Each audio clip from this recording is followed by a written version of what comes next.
प्रहार कामगार संघटना संस्थापक बच्चूभाऊ कडू व रिपब्लिकन एम्प्लॉईज फेडरेशनचे प्रमुख माननीय रामबाबा पठारे यांच्या संगनमताने 2 बॉक्सचे काम व 60 नोंदणी फॉर्म देण्याचे कबूल केले असताना सलग 4 ते 5 वर्ष उलटूनही कोणत्याच प्रकारचे कार्य करण्यात आले नाही।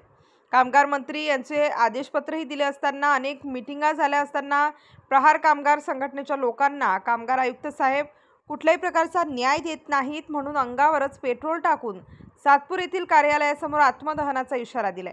रामबाबा पठारे, अनिल अहिरे, भारत निकम, राजू मोकळ, दीपक वाघ,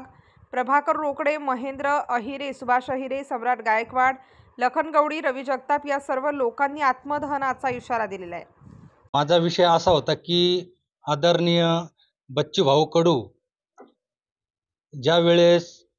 कामगार मंत्री होते, तर कामगार मंत्री असताना आमच्या जवळची एक युनियन आहे रिपब्लिकन एम्प्लॉईज फेडरेशन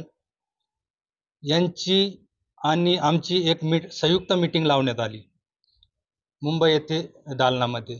आणि तेथे बच्चूभाऊ कडू यांनी कामगार मंत्री यांनी एक आदेश दिला की प्रहार कामगार संघटनेला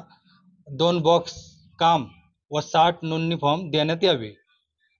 तसेच जसा आदेश झाला, रिपब्लिकन एम्प्लॉईज फेडरेशनचे रामबाबा पठारे यांनी